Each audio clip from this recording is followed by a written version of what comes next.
All right, let's talk about a guy who was basically a superstar before superstars were even a thing. Johann Strauss II. But first, let me ask you something. Have you ever been, super passionate about something? Maybe it's gaming, art, making YouTube videos, but someone, maybe a parent or a teacher, told you, that's nice, but you should probably focus on something a little more sensible? Well, if that's you, you're in really good company. Because this is the story of a guy whose dad was already a living legend, but told him he absolutely could not follow in his footsteps. And spoiler alert, he did it anyway, and became even bigger than his dad.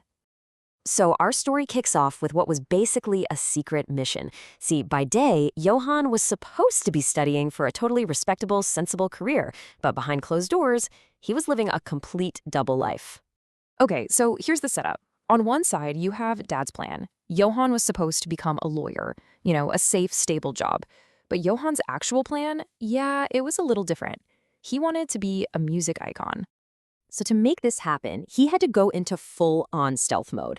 We're talking secret violin lessons. He would sneak in and watch his dad's orchestra practice, just soaking it all in. He basically grinded on his own, teaching himself music theory. Think of it like secretly leveling up a character in a video game before you're ready to take on the final boss, which in this case was his own father. And get this, he was already composing his own tracks as a teenager. Now, to really get why this was all such a big deal, you have to understand, we're not talking about just any family here. This was a musical dynasty. The Strauss family in 19th century Vienna, they were basically the equivalent of today's biggest music families. Everybody knew their name. They even had a nickname, the Waltz Kings. Just look at this lineup. You've got the dad at the top, Johann I, then our guy, Johann II, and as if that wasn't enough talent for one family, his two younger brothers, Joseph and Edward, they jumped into the music game too. It was literally the family business.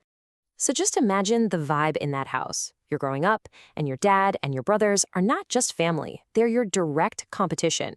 This crazy mix of family rivalry and just being surrounded by all that talent was the perfect environment for Johann to sharpen his skills and push himself to be the absolute best.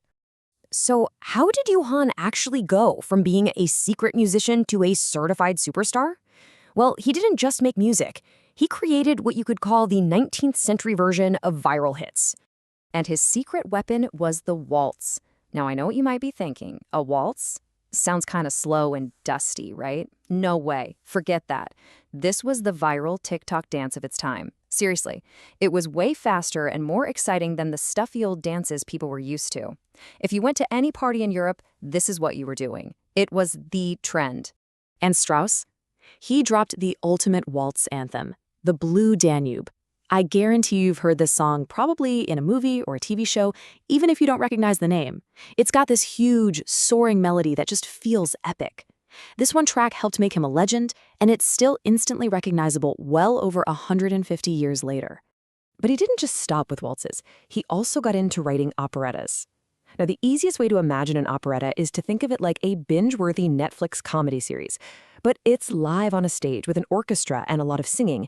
They were fun, they were dramatic, and audiences absolutely loved them. And his biggest hit in this category was Die Fledermaus, which literally translates to The Bat. It had everything: hilarious plot twists, a little bit of romance, and of course his incredibly catchy music. It was a total blockbuster hit. Okay, so by now he's a massive star in his hometown of Vienna. But Johann wasn't the kind of guy to just stay put. He wanted to take his music global. But seriously, stop and think about that for a second. How do you go viral in the 1800s? There's no Spotify to get on a playlist, no YouTube to upload a music video, no social media to promote your tour. How in the world do you get people all over the planet to hear your stuff? Well, here's the old school formula. First, you have to write music that is just so good it's unforgettable. Check. Second, you can't just be the guy who writes the music. You have to be an amazing performer. For him, that meant being the super charismatic conductor leading the orchestra.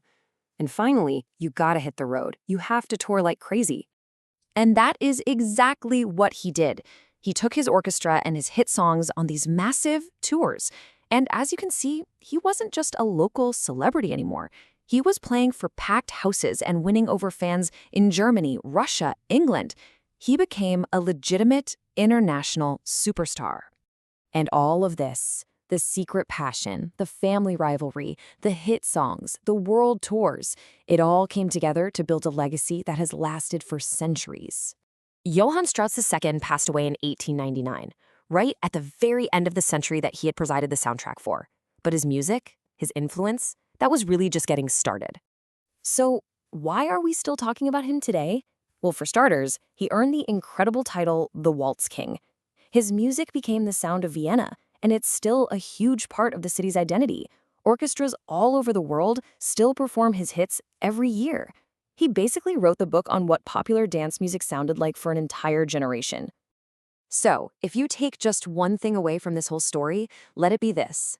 By refusing to listen to his dad and by chasing his own passion, Johann Strauss II created music that is still bringing joy to people more than a century and a half later. And that leaves me with one last thought for you. Think about a song that's super popular right now. What track do you think has what it takes to still be a hit, to still be remembered way, way in the future, like 150 years from now? Let me know what you think. I'd be really curious to see your answers.